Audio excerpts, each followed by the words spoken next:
intentionnelle, modérée à sévère. Et, bon, il y en a qui se servent de la fameuse échelle de 1 à 10. C'est une échelle qui prétend être objective. Je pense que c'est peut-être la chose qui est la plus subjective comme telle. Les patients à la clinique de la migraine qui sont bien connus pour être migraineux, ils disent que pendant 15 jours, ils ont une migraine tous les jours, 10 sur 10, on voit bien que c'est très subjectif. Alors, c'est mieux peut-être de faire voir quelle est l'importance de cette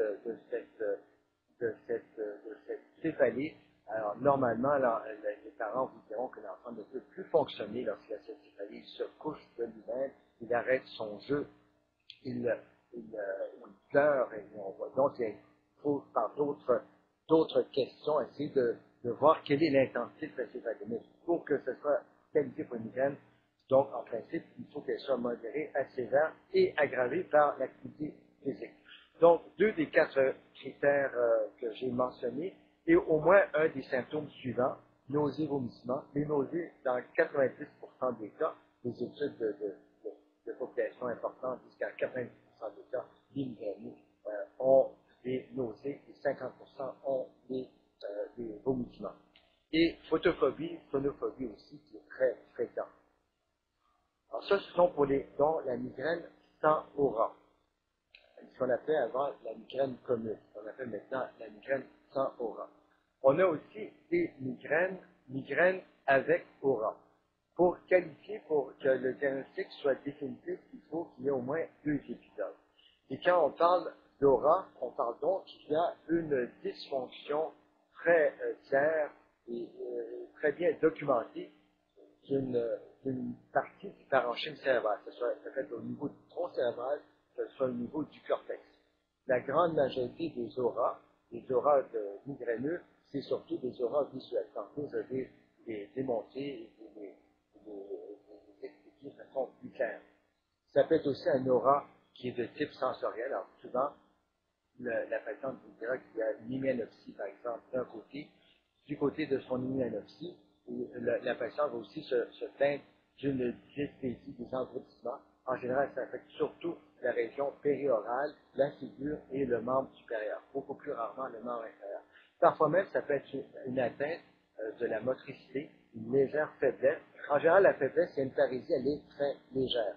On verra qu'il y a une condition, il s'agit d'une hémiplégie comme telle, qui est une forme complexe de migraine. En général, la parésie, elle est plutôt légère. Ce qui prédomine, c'est l'atteinte visuelle et ce sont les dysplaisies.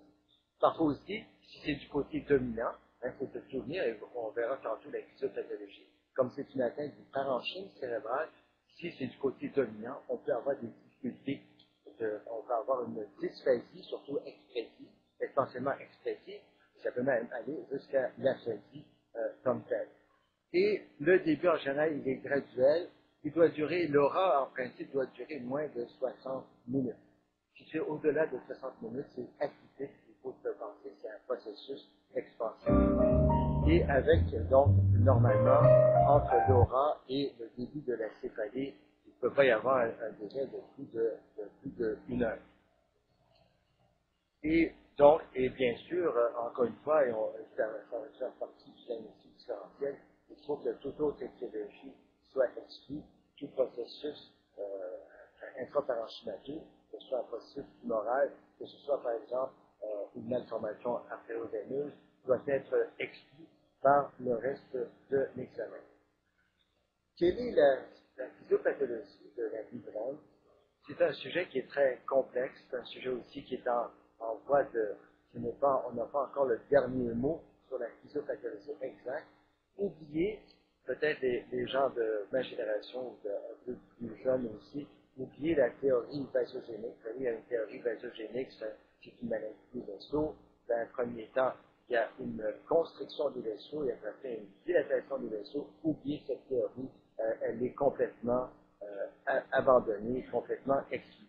On pense maintenant que la migraine, c'est véritablement une maladie, une condition qui affecte d'abord le parenchyme cérébral.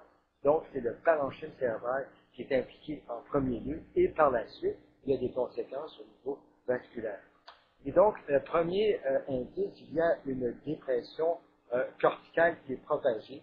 Cette dépression générale, elle est souvent dans les régions postérieures et elle progresse vers les régions rostrales en passant par les régions postérieures et parfois aussi en impliquant le tronc cérébral. Ça explique d'ailleurs l'aura très bien, cette espèce de dépression là, qui d'ailleurs ça a été documenté par des PET scans et par des études aussi de flux sanguins cérébraux. Et il y a beaucoup d'études dans ce sens.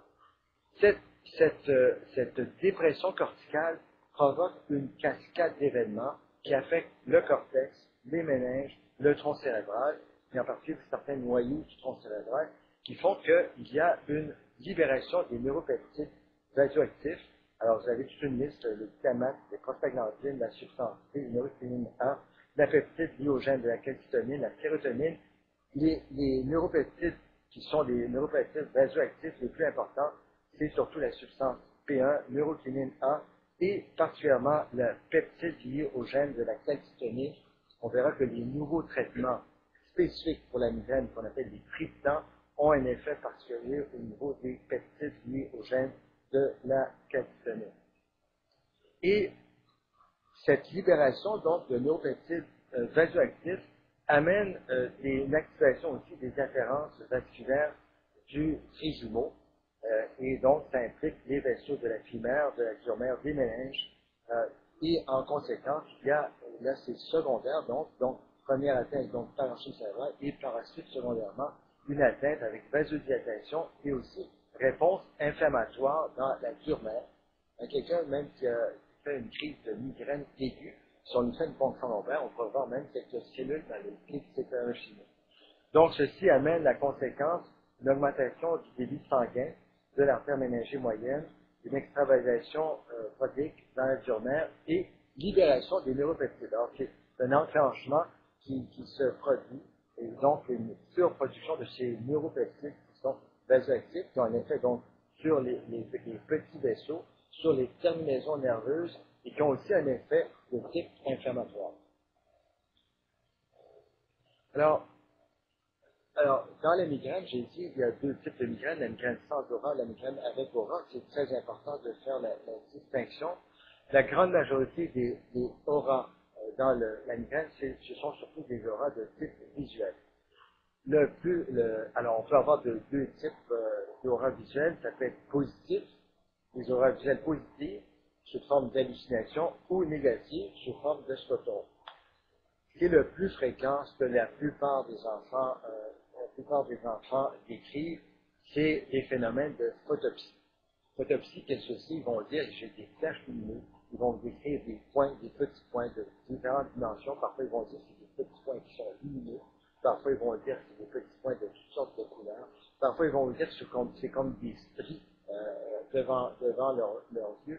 Alors, ce sont des phénomènes de photopsie et en général, ça constitue le premier indice donc de l'aura et par la suite, qui va suivre par une céphalie. On peut avoir, comme je vais le montrer tantôt, des phénomènes beaucoup plus complexes de macropsie, de micropsie, de distorsion de l'image comme telle. Je vais vous montrer tantôt des exemples. Et on peut aussi avoir des auras visuelles négatives. C'est les scotomes. La plupart des jeunes enfants, et je dirais des préadolescents, très rarement vont décrire un scotome visuel. Alors, il faut vraiment, une fois que vous avez déjà bien orienté dans votre diagnostic, vous devez essayer de nous faire préciser cette chose-là. Moi, je dis toujours, regardez devant vous, vous avez ce qu'on appelle le champ visuel qui est devant vous. Est-ce que dans ton champ visuel, est-ce qu'il y a une amputation d'une certaine partie de son champ visuel? Et parfois, les adolescents volontiers, mais parfois, même parfois des jeunes enfants vont dire, oui, il me semble que je vois beaucoup moins clair d'un côté. Alors, donc, ça peut être sous forme d'une hémianopsie comme telle, qui est la plus caractéristique, qui est une des plus caractéristiques auravisuelles dans la migraine. Ça peut être une amorose, donc une perte complète de la vision. On verra tantôt un exemple très concret.